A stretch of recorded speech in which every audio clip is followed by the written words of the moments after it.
Hi friends, இன்றைக்கி வந்து சூப்பரான மட்டன் குழம்பு ஒரு சின்ன சேஞ்சில் வந்து இந்த டேஸ்ட் எப்படி கொண்டு வரலாம் அப்படிங்கிறத வந்து நான் சொல்லியிருக்கேன். ஸோ மிஸ் பண்ணாமல் பாருங்கள். கடாயில் எண்ணெய் ஊற்றி மிளகு, சீரகம், வரமல்லி, பட்டை, கிராம்பு, சோம்பு, அப்புறம் வெங்காயம் வந்து பார்த்திங்கன்னா சின்ன வெங்காயம், பெரிய வெங்காயம் ஒன்று டேஸ்ட்டுக்காக சேர்த்திருக்கேன். இது கிடையாது சேஞ்சு.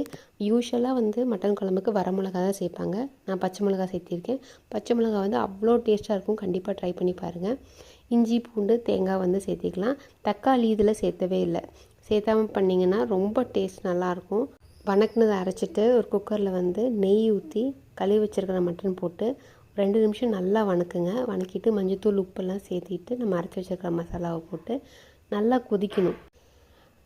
கொதிக்க விட்டுட்டு அதுக்கப்புறம் நீங்கள் வந்து விசில் விட்டீங்க அப்படின்னா டேஸ்ட் ரொம்பவுமே நல்லாயிருக்கும். நல்லா கொதிச்சிருச்சு. 5 விசில் விட்டீங்க அப்படின்னா சூப்பரான மட்டன் குழம்பு ரெடி ஆகிடுச்சு. செஞ்சு பார்த்துட்டு சொல்லுங்கள். பாய்.